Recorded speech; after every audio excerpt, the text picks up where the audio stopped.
Okay. So let's move on from Thanksgiving to Christmas, which doesn't happen in the movie, but happens in the book. And I love this scene so much too. So, for context, in the book, one of the other major changes Yeah, I was noticing. I think I know where you're going. Is that Alex's parents are divorced. Yeah. Like they are straight up divorced. Alex's mom has like, I don't remember if they're married or not, but Alex's mom has a man. I think it's a stepdad. So Okay, so I couldn't remember if they're married. And then Alex's dad is the senator for California, which I think is the same in the movie, but they are 100% divorced. So they get together for Christmas, like the whole family. And during this particular Christmas, his father offers to help his mom campaign for president because he's a congressman with political pull, and the mom doesn't want that because she's like, hey, that's a reminder to the public that I am divorced, and divorced women don't poll well in America because America's misogyny. And so that whole thing, the conversation that they're having, leads to Alex getting really upset, and he storms out. And then he calls Henry and he spills his guts out to him. And this is like really the very first time they have a conversation that's like real, like from Alex's point of view, because Henry kind of talked about his trauma a little bit in the hospital closet. This is the first time that Alex is like, here are my feelings. Because while he's like super close with June and Nora, Alex doesn't really share his feelings. He's very like, makes light of it, moves on. He's always like moving 100 miles an hour. He's like running from his feelings, running from his problems all the time because he's just moving so fast. This is the first time he slows down and like talks to Henry. Like he's like, I have to talk to somebody. Let me talk to Henry. So it was such a big moment, and it's just like not in the movie. Like, this is one of the times I feel for Alex because I understand him, because I am a child with divorced parents. So like I understand like how he used to have probably at some point 2 different Christmases with people, and he talks about how nice it is to have everyone under one roof. Yeah. It's a warm but weird kind of feeling when your family actually spends the holidays together, when you're used to like being shuttled to different houses because you have no choice in the matter. But then it sucks when it does turn into fighting, because I mean they're divorced for a reason, and he's just so upset that they couldn't put their feelings away for one day so they could just have a happy Merry Christmas. And it's just, I just feel so bad for him. But I will say it is very weird when your parents do get along and they're divorced, because sometimes that's weirder. Anyway, I also don't understand why Oscar, who is Alex's biological dad, I had to pause the movie. Luckily, Amazon has the X-ray thing, so it tells you the characters' names and who they play. So it said Oscar. I'm like, oh, okay, I guess stepdad doesn't exist in this movie. No. So that's, yeah. But Oscar is so pissed off in the book because his mom doesn't want him campaigning with her. Like, why does he think that she needs him? Like, she already got elected without him. My response is he's a man. I just feel like he wants to be relevant again or something. Yeah. Like, yeah, I don't know. Feels like it's more for him. Right. I don't know why he's so mad about that. I guess maybe he's, swept up in that nostalgia too. Like you're talking about, Kaitlynn, of like, we could all be like a happy family again and like work together and be on good terms. And mom's like, I don't actually need you. Like, go away. We're good. Yeah. Yeah. I don't know. He's just like trying to come in and be like a white knight, and right. It does kind of come off that way. I don't know that that's really his intention, but yeah, it definitely comes off that way for sure. But like overall, they're not like the type of like, so this is gone in the movies, but in the book, like they don't hate each other or anything like that, like the parents. But they're passionate people. I'll put it that way about politics. Stubborn. For sure. Stubborn. Yeah, that's where Alex gets his stubbornness from.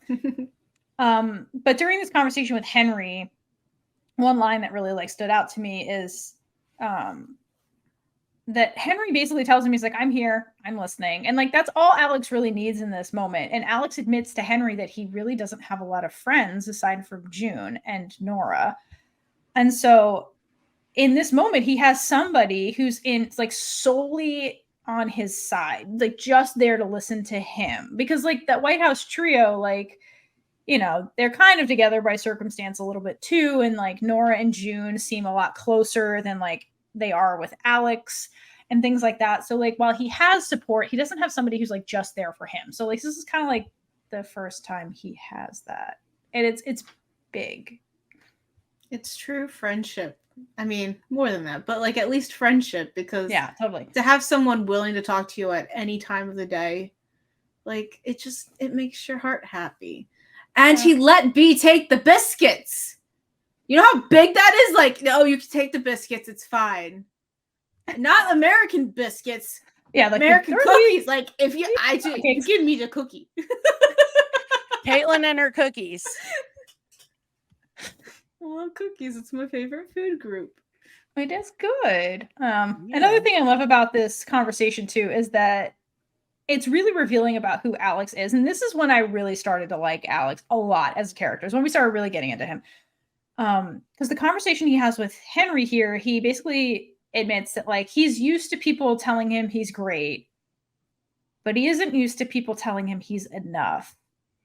And like that was such a revealing line to me, because like the book and the movie all starts with like he's the golden boy, he's like the heartthrob of America, and like perfect, he's like on his way to be like the youngest congressman, and like ever he gets constantly reinforced that he's great, and like so he just is constantly like trying to work towards this like perfection that everybody sees him as, but like you can tell it's too much for Alex. Even though he takes him a very long time to admit that, because he's so driven, he has no friends. He has no time. He drinks coffee like it's water. He barely sleeps, like all of this stuff. And so like in this moment with Henry, when he's just like, Henry basically gives him the space and the support to be like, you're enough just the way you are. Like you don't have to be this thing that everybody else wants you to be or sees you as. And so I found this as a very relatable mindset as like a millennial that grew up in America, where it's like, chasing perfection is like the thing that you're supposed to do, and that equals your worth. Like being super busy means you're working hard, it means you're worthy, and like you know, and so because of that you often ignore your needs and your feelings and things like that. And so I like that, like in this moment with Henry, he really stops to deal with his feelings, and Henry gives him the support to do that. And this particular scene is a ginormous turning point for both of them, which is why I wanted to talk about it. And it's not in the movies, but it is the first time they really have that heart-to-heart supportive moment for Alex, who is just always on the go, and he really stops and realizes how like important Henry really is to him. I think is really this scene here. Henry also has his own scene of like opening up to Alex, because he also doesn't open up to people. Yeah, exactly. Because apparently when he does, he spills all of the royal secrets. All of them. There's two. You can get anything out of them. Yeah, you don't really have to dig that much. But to round out the holidays, let's go to New Year's. New Year's. Okay, I do like the way the scene was done in the movie. I'm not gonna lie. Let's talk about the Get Low scene, because first of all, what a classic song. Very. For like a millennial song. So like in the book, like they're like old Gen Z, but then in the movie they read like millennials, which is weird. But anyway, regardless, they're complicated, like figuring out if I'm a millennial or a Gen Z. Okay, I was like, what is this? But I like the choreography in the movie, and the way they basically had the moment where everybody got low except Alex and Henry, and they're just kind of like staring at each other across which never would have happened in real life, but whatever. No, it wouldn't have. But I like the visual, and they like tone down the music to like emphasize the moment and then speed it back up again. I like the way that was shot and the choreography of that. Yeah, agree. I mean, it's cute when you see the person across, and then you're like, oh shit, I love them. Adorable. I just hope if that ever does happen in real life to you, I hope you actually like the other person. Yeah, for sure. Because you're stuck with them forever now. Yeah, that's the it. Done for. I think we need to talk about Henry's reaction to the lyrics. Oh, absolutely. Because this was the exact same thing as the book, and I this love was that the same. that's what they kept. Love it. Well, I mean, so Henry points out the obvious. So, like, if you didn't grow up in America, this was like, we listened to the song as children and Oh yeah. just knew all the lyrics to it. And so hearing sweat dropped out of my balls for the very first time. Thank You're you. like, But see, that one's obvious. There's so many songs about sex that little kids sing and that are in kids' movies that they don't realize. I mean, like, obviously, you know, I've watched some things where I'm like, oh shit, what the hell? That was in there? Yeah. But it's the dragons that are the problem. Even as someone who kind of got used to that song, it still gets me every time when that lyric comes up. I've heard it a couple times. Like when I was little, I heard it more because that's when it was out, basically. But I was not listening to it. If one of my coworkers sings it sometimes, and partially just to annoy me because she sings that part, I'm like, I don't want to hear about that. So I probably hear it more than most people. Now Theora's dancing. Yeah, I was like, Theora, is it playing in your head? This is a song that played at every party and every club. Yes. When I was in like high school. Doesn't matter. You dance to the song. There were a couple of songs like that when we were. Yeah. This is a big one though. So the fact they put it in there, it makes them read like millennials, even though they're not. It does. Okay. So then after that, there's the first kiss between Henry and Alex. Finally, that happens because Alex is too dumb to see what's going on. So Henry has to be like, for fuck's sake. Which I love. He's like, oh my gosh. He's like, Again, Alex is not getting. I would definitely be like Alex. I'd be like, what do you mean? That would be you. Like you'd get kissed and you'd be like, what do you mean? Yeah. Does he like me? Did someone put you up to this? Okay, but I want to talk about how like it leads up to that. I love that Henry, because like basically Henry's like, I need to get, because okay, the reason Henry needs to get the fuck out of the party is because Alex kisses a girl, regardless of which version of the book you read. And so Henry's like, listen, you invited me here. We've been flirting for months.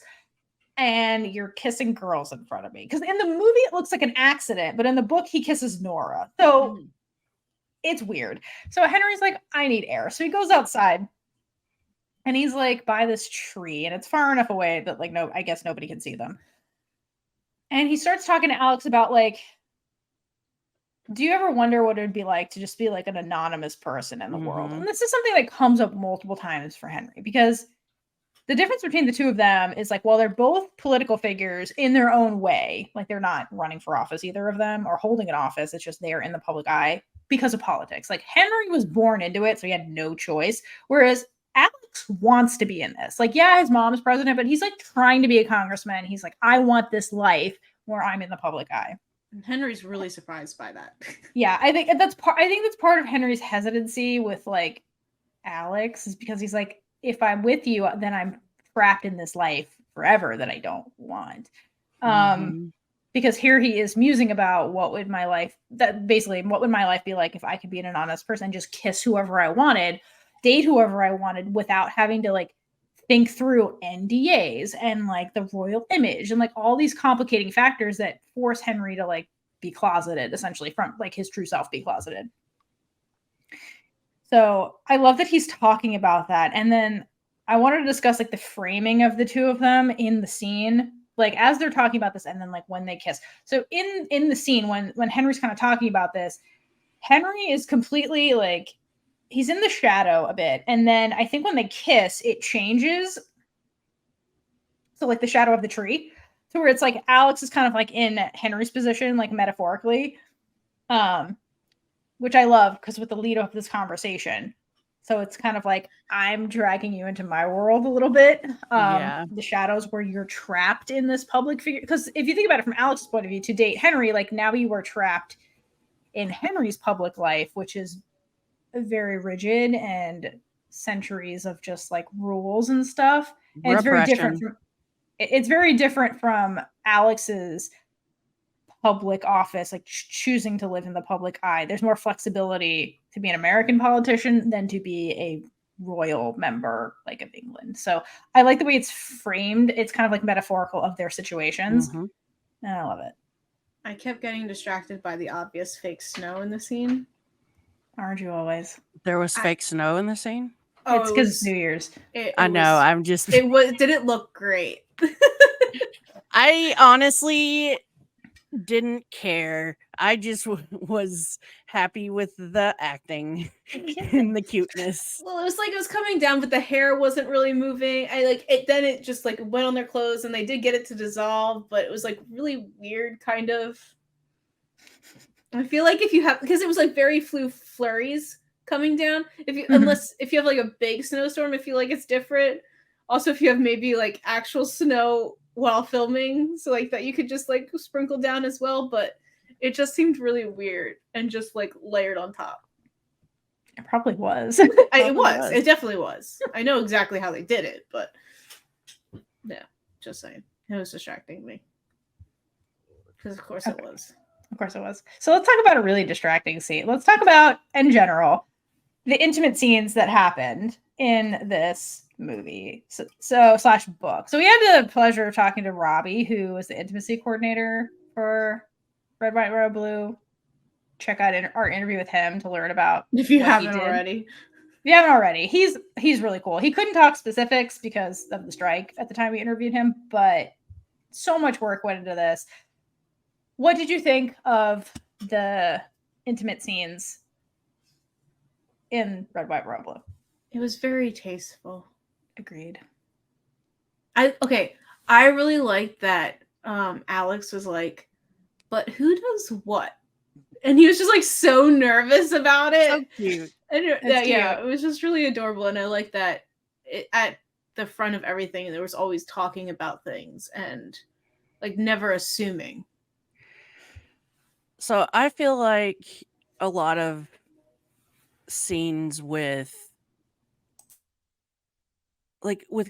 you get different kinds of scenes with different kinds of queer couples in media, and I feel like scenes with two men don't often get this kind of treatment, that they end up being like more about the sex than they do about what's going on with the characters in the scene, and they perfectly handled it in this movie, in my opinion, and it was beautiful and well done and perfectly acted, and I loved it.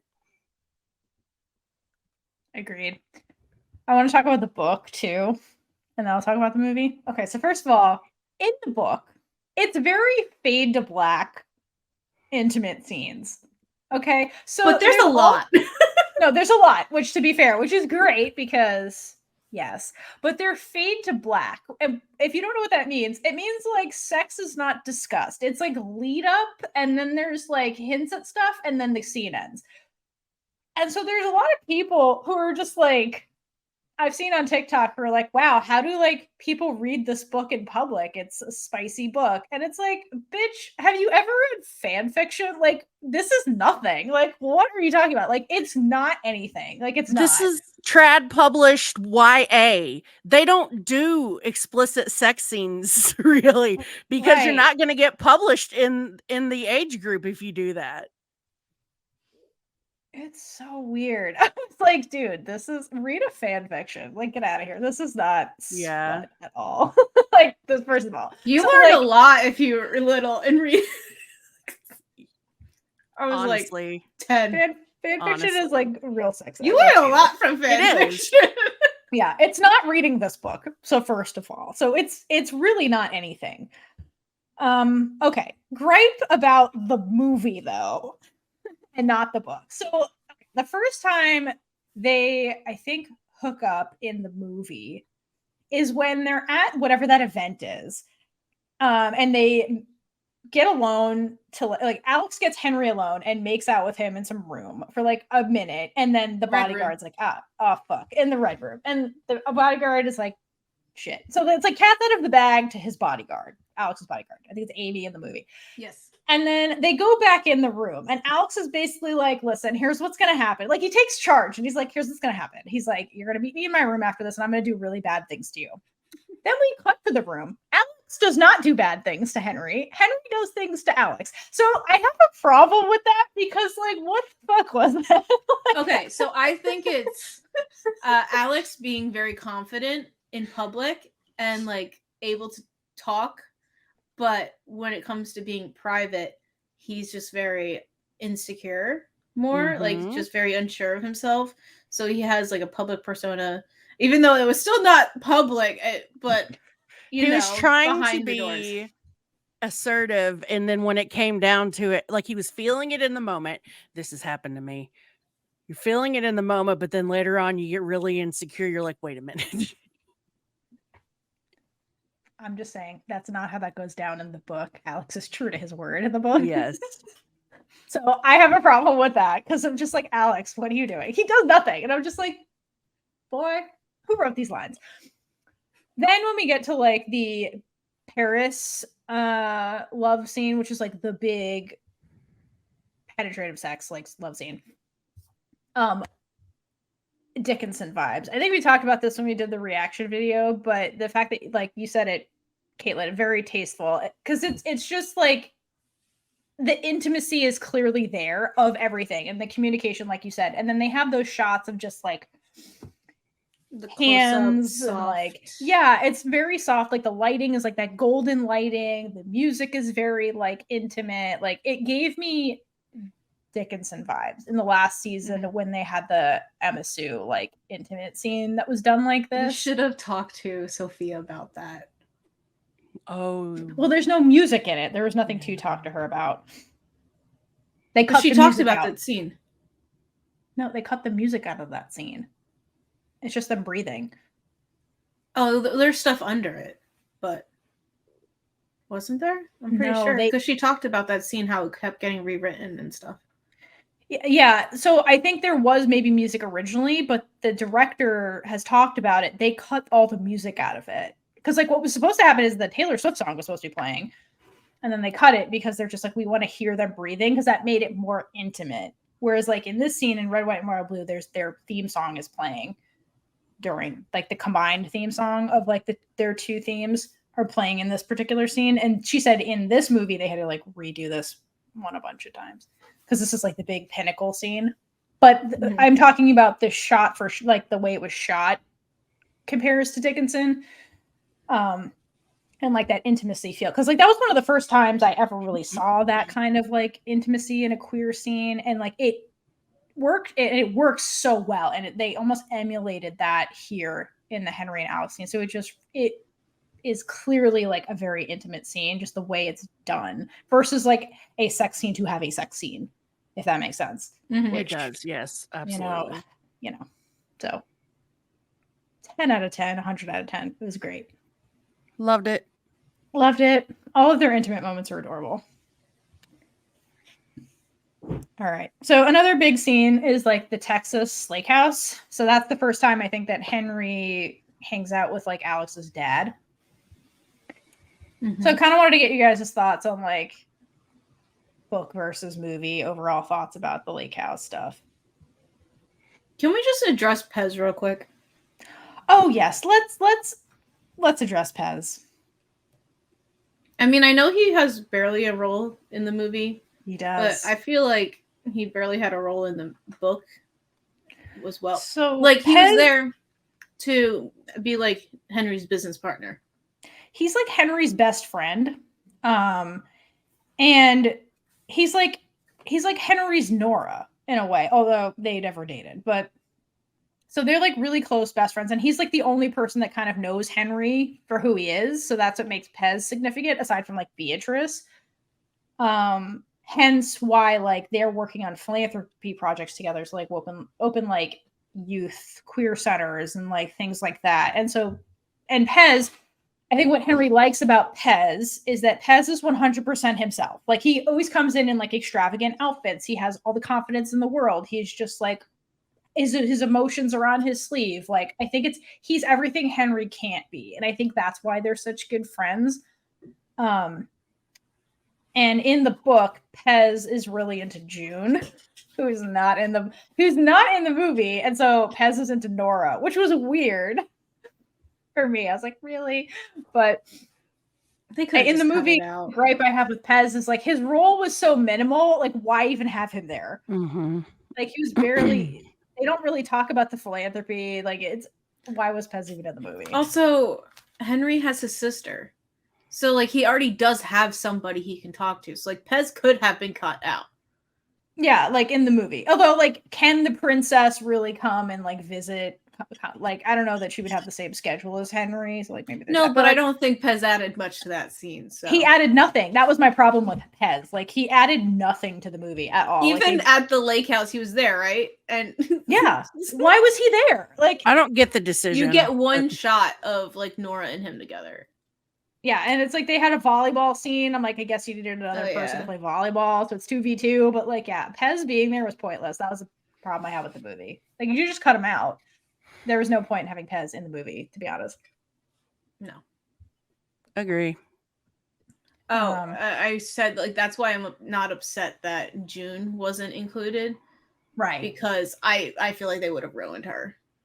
Yeah, she didn't need to be there. If the focus was just Henry Alex, sure. So like, yeah, Pez, I don't like Pez in the movie. I think he's pointless in the movie. But the Texas Lake House overall, this is when Alex comes out to his dad.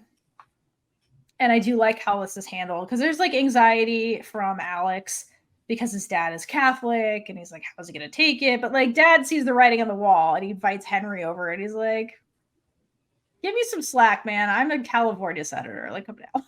I think it's fine. So I like the way that's handled, and it's pretty consistent in both iterations. So in the movie, he might be something to do with Texas then, because he talks about like he's the reason that there's gender neutral bathrooms in Austin. Yeah. Okay. I think that line is the same, but maybe the location is different in the book. I don't remember. But that line is like directly from the book. Okay, while they're at the lake house too, this is the first time Alex almost says I love you to Henry, and Henry freaks out and leaves, and then like straight up leaves the whole lake house because this is going too far for him. He gets a whole plane. He has a whole escape route. Yeah, he's just like gone. And like, okay, so the way it goes down in the movie is they're just like in broad daylight in the lake. Whereas in the book, they like sneak out at night to go skinny dipping in the lake. And I like this scene better just because of like the thoughts in Alex's head. So there's like fireflies, and there's like the way he sees Henry's, he's like there's a crown of fireflies kind of like around Henry's head. And Alex is just like thinks he's so beautiful, and he's like, this image should be the portrait for the history books, like because it's the real Henry that's like in the lake with him. And so it's a much more intimate moment than the way it goes down.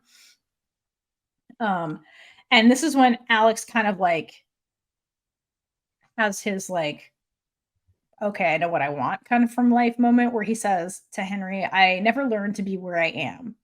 I'm here with you, and I want to take it day by day and feel. So for Alex, that's so big. Somebody who's just like constantly going 100 miles an hour. And here he is in this like reminiscent of his childhood, like vacation kind of days at the lake house, like with his family, where like politics are not involved, like they can just be themselves kind of moment. And that's when he's like, okay, this is what I really want from life. I want to live my life versus just like being on the move constantly. And like Henry's such a big part of that. Because like Alex has that like classic workaholic attitude that's so very American. And it's something in the books that June really notices about Alex. Huh? Very American. Yeah, and June notices about Alex. And she mentions it really briefly that she's worried about him because, yeah, he has no friends. He's always on the move. But Alex doesn't, like, he just ignores it and keeps going. And he doesn't really fully come to terms with that until now when he's alone with Henry at night in this, place of adolescence. And before he jumped into his life of politics, like, this was all, he was just Alex, but now he's like this image that everybody wants him to be. So to me, it's like this full circle kind of moment. And it's really, really beautiful that like Henry is that conduit for Alex to like learn to appreciate life. So it's more so than just like the I love you and I'm running away from this kind of thing. It's more so that like Alex is like figuring things out about his life, not just like the love part. So that I found really huge in that scene. I think that the movie version, it doesn't make as much sense to me as the at night skinny dipping version. As far as all those realizations coming out. And like I get it, but and it was very cute, the casualness of their existing together in the same space and being affectionate. But it was just like it just made more sense to me at night. Yeah, and I think that the in the book again, it's Alex's point of view, so you get the depth of Alex's point of view in that scene, whereas in the movie it almost reads like Henry's point of view because when Alex is getting close to the I love you stuff, he leads up by basically saying we should come back here to the lake house like next year because next year my mom won't be running for president and like I don't have to hide. I can be whoever I want. And like the color basically drains from Henry's face because Henry will always be in this position.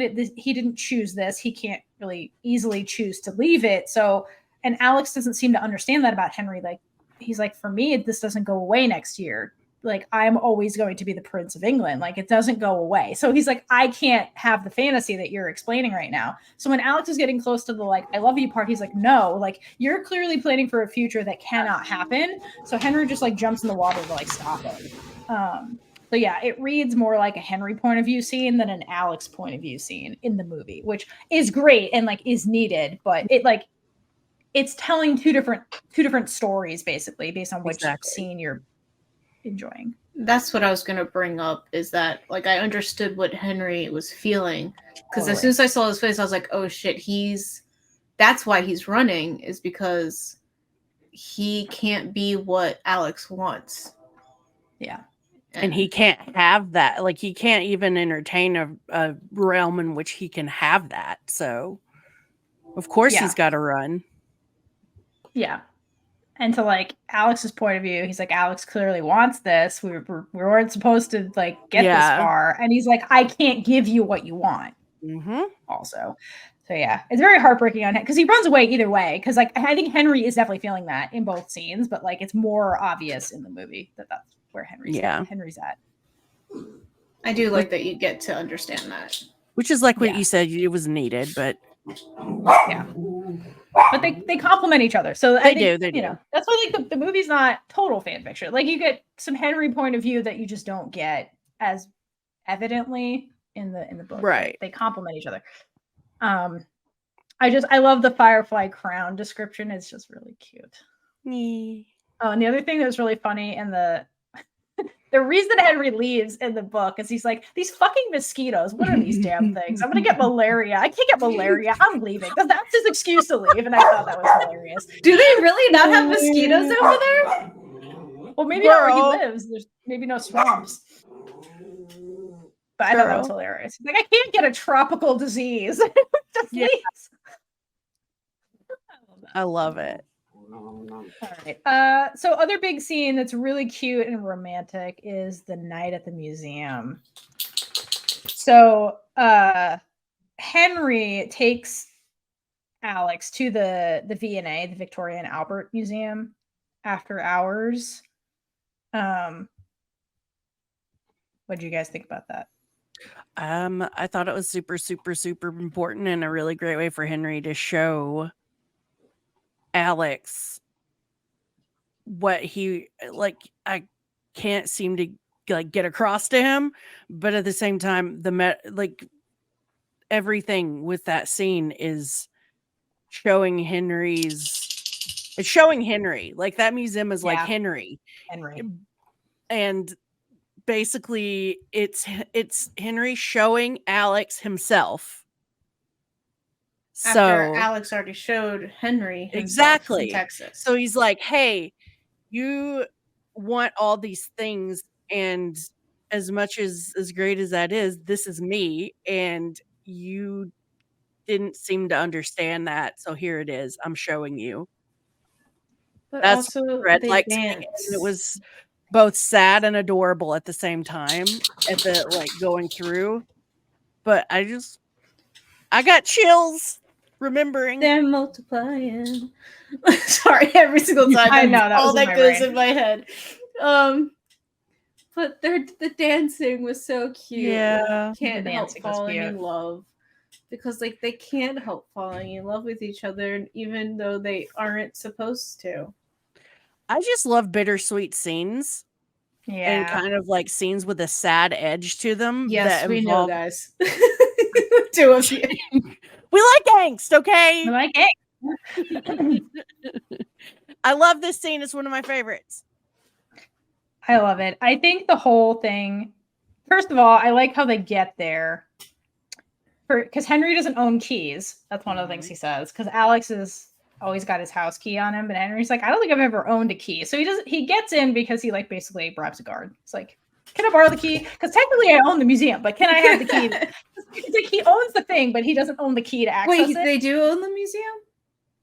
Yeah, I don't think I know. They what own this everything. museum They own the is. country, Kaitlynn. Oh. I don't know anything about. I That's barely how- know That's American how royalty politics, works. okay? Royalty, they own the whole fucking thing. So technically he owns it, but he doesn't have access, which is such a giant metaphor for Henry. And I think that the whole museum scene is a metaphor for how Henry feels, because he is someone with historical significance. Like, he is a part of a giant monarchy that goes back centuries. And he's a person, because of who he is, that people want to gawk at, just like when people come to museums to like look at art or whatever. Like the Pains of Westminster.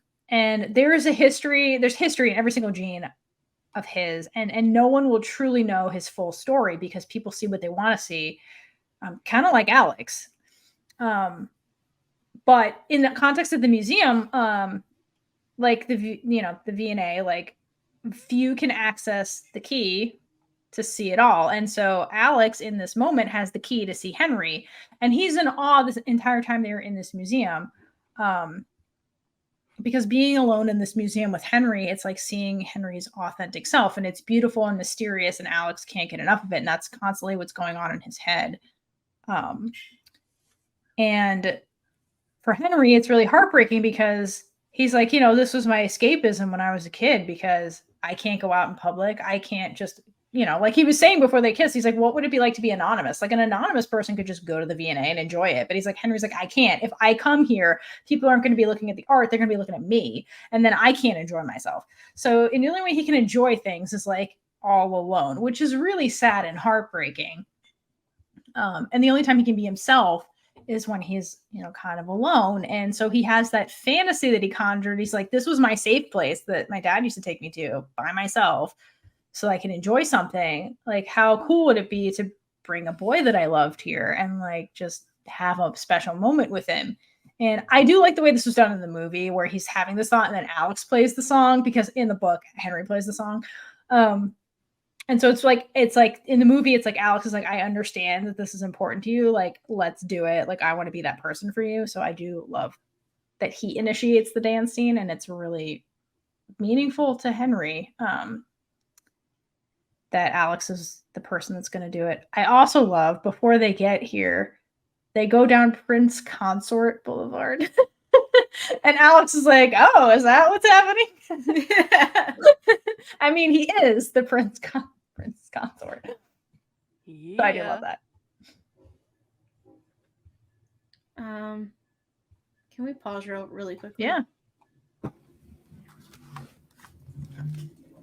Okay, so now that we've discussed all the cuteness, let's go to the outing stuff. Okay, so in the movie, this is handled a little bit differently in the movie versus the book in terms of how they get outed, like the mechanism of their outing.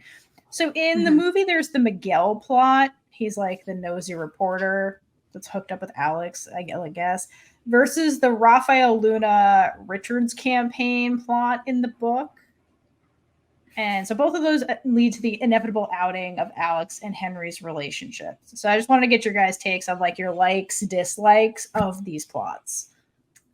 I mean, you got a text saying that Luna's a bastard. I knew exactly where I was in the book. I did. So I hope you enjoyed that.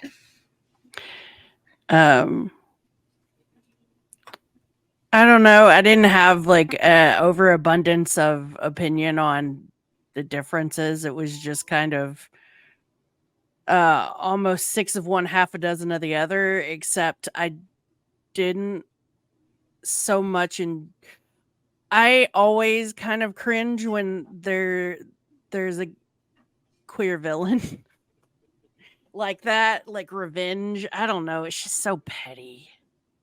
But he's a reporter, so Yeah. it does make sense for him to do it. It makes sucks.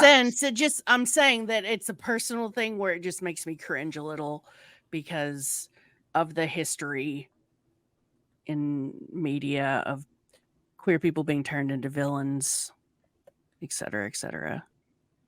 I preferred the Luna storyline. Me too. Because Miguel, like, it meant nothing with Miguel. It Like, they did Yeah, nothing with it, really. It I didn't know. make sense. It was like half-based, kind of. I thought, Like, yeah, that's what it when felt you like. like you read a fan fiction, you're just like, where the hell did that come from? Yeah, it was just like a clearly contrived thing for this reason. Where So they Luna get was outed. thought out was throughout the thing. Like, there was a betrayal, and Yes.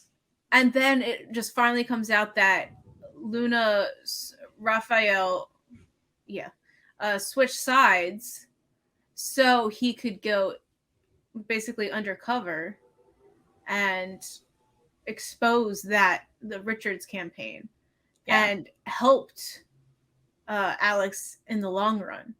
So it just the redemption arc was there as well. Miguel, there was like literally nothing he'd even own up to, like, doing anything. He's just like, what are you implying?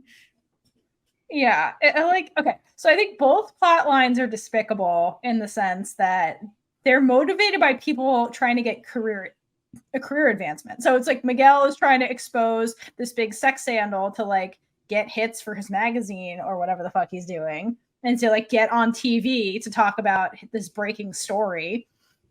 Versus in the book, the Richards campaign. So Richards is the Republican running against Alex's mom. Richards basically hires PIs to tail Alex and like get all these photos of him and Henry, and then they leak it to the press as a way to smear his mother's campaign, to be like, wow, family values, and like they're in bed with foreigners and like all this stuff. So it's a way to like for Richards to get ahead in the race for president. So they're both motivated by people trying to get career advancements, which is disgusting because then they're outing people against their will to get there, which is super fucked up. Okay. And in the book, where Beatrice is a real person, the outing of Henry in this way outs Beatrice's addiction problem against her will, because in the book she was like a cocaine addict, and like that was something Henry knew and like supported her through.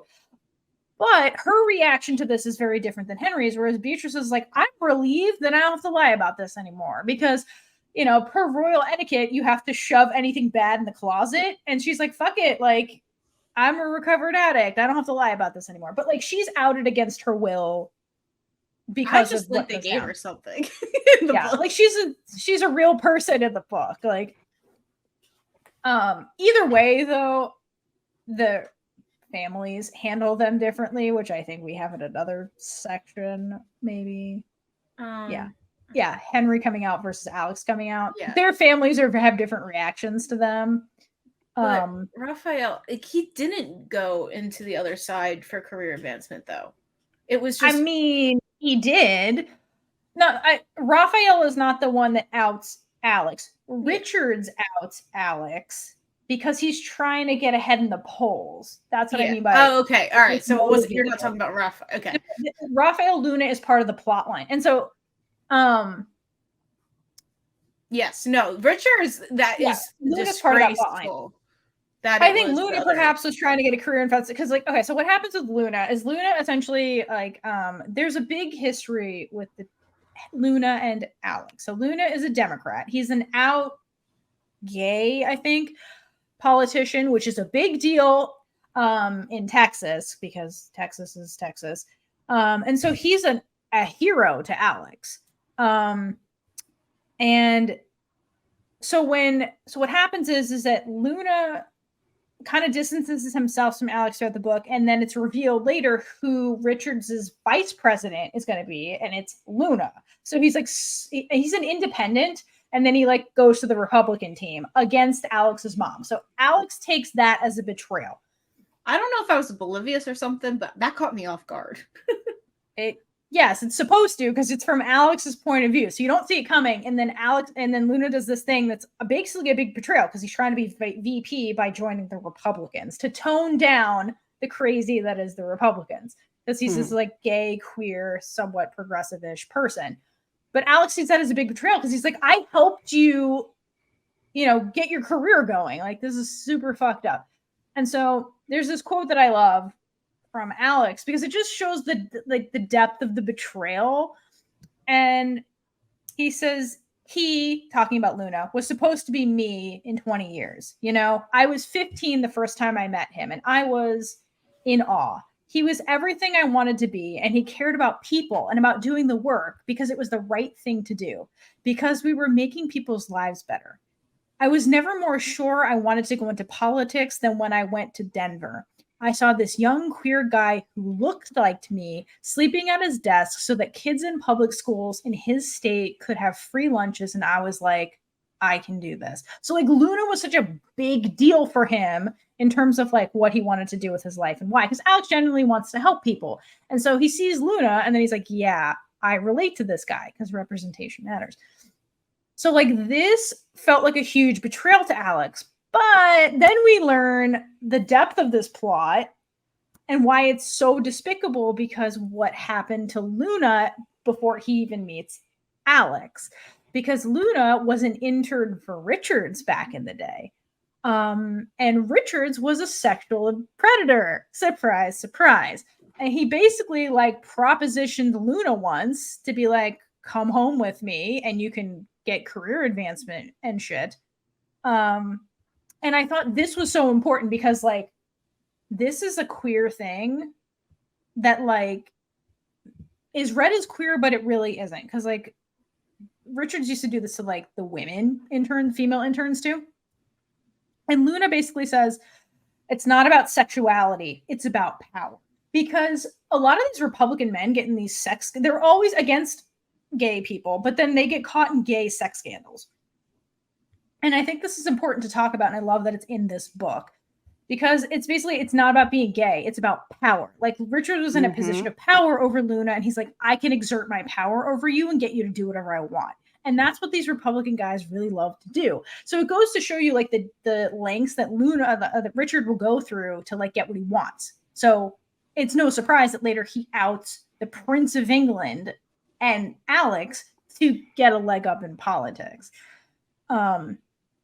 So yeah, I love it, because to me, like, it just gives more depth to Luna. And like it explains like why he's a smoker, because he's like, I started smoking after that because that was like his coping mechanism. And so like it is trauma that happened to him he never got over. And Luna never reported it because he was like a young guy with no power against, like, who would people gonna believe,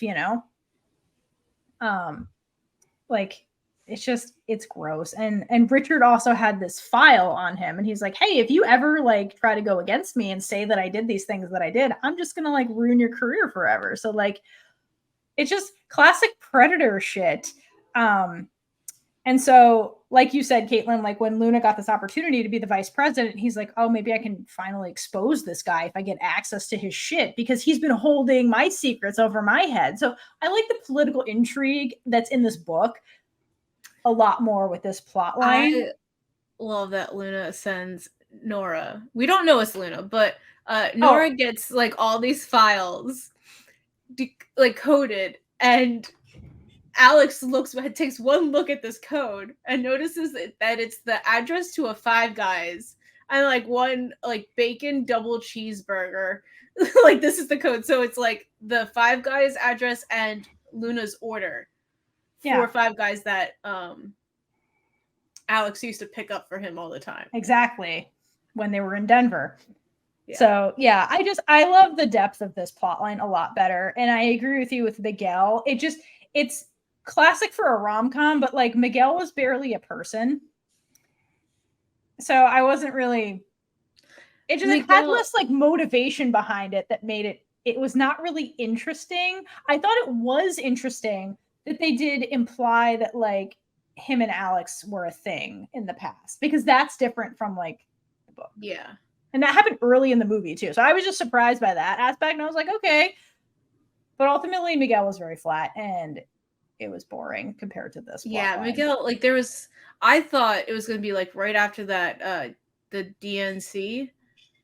Yeah. That he would have like leaked photos, because like that would have made more sense. And then they could have gone into like the Beard storyline and stuff. But Right. also in the books, Alex is more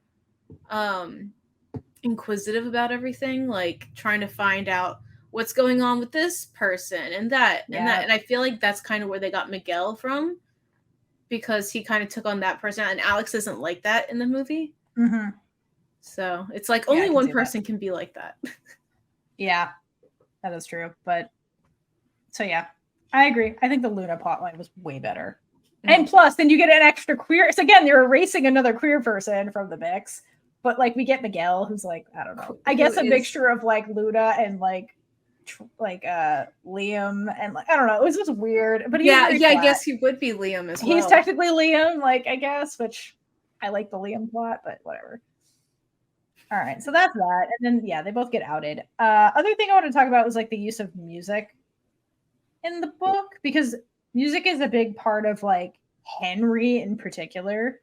And there's one line that I really love where they're talking about I think they're in England and Henry is playing on the piano, and he talks about this Alexander Scriabin sonata, and he basically says like the third movement is Henry's favorite. He explains because he read once it was written to invoke the image of a castle in ruins, which he found darkly funny at the time. Because that's like how Henry feels, and that line is so like powerful.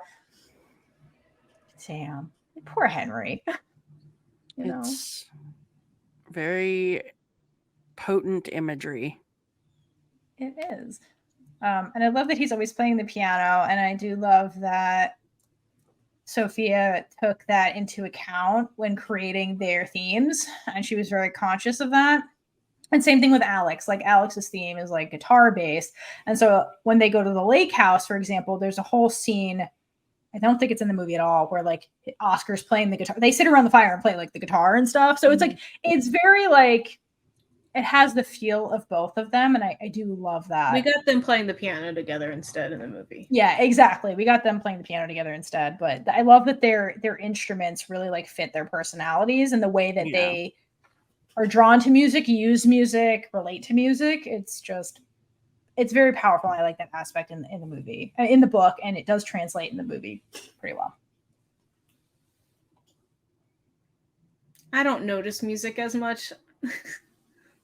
For some reason, it just like went over in my head. But I already talked about like my favorite part of the music with the "Can't Help Falling in Love" thing. Oh, that's very that song's cute. Gonna be stuck in my head again. Yeah, I have way too much music stuck in my head right now, so no, there's no room. You have an entire jukebox in your head. Let's just be real. I do. It's part of my charm. Indeed. And with that, we've been Big Gay Energy. If you like this episode, check out all our other episodes right here on YouTube. Please like, leave a comment below, and subscribe for more amazing super gay content. If you'd like to support us, check out our merch store or join our Patreon for early access to episodes, exclusive content, and so much more. Until next time, stay safe and hydrate for lesbian Jesus.